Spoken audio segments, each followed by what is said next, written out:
మునులతో సూత మహర్షి ఇలా అంటున్నాడు.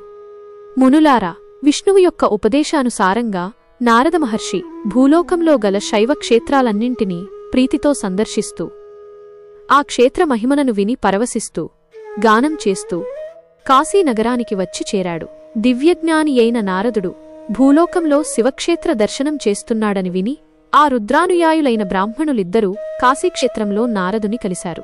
కలిసి దేవమునికి తలవంచి నమస్కరించి పాదాలను పట్టుకుని అనుగ్రహంతో శాపవిముక్తిని ప్రసాదించవలసిందని కోరేరు. నారదుడు కూడా వారిద్దరియందు ఆదరం కలవాడై, ఓ మహదేవానుచరులారా, మీరు సత్పురుషులు, అంతా శివేచ్ఛ, నన్ను కూడా మీరు క్షమించవలసి ఉంటుంది.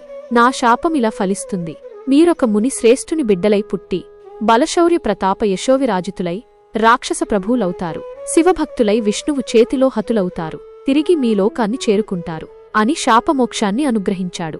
నారదుని ఆదరవాక్కులకు సంతసించి రుద్రానుచరులు తమ స్వస్థానానికి తిరిగి వెళ్లారు.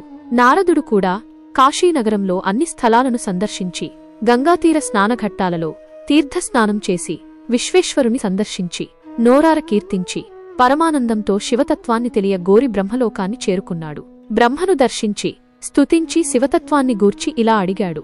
హే తండ్రి, నీవు స్రష్టవు.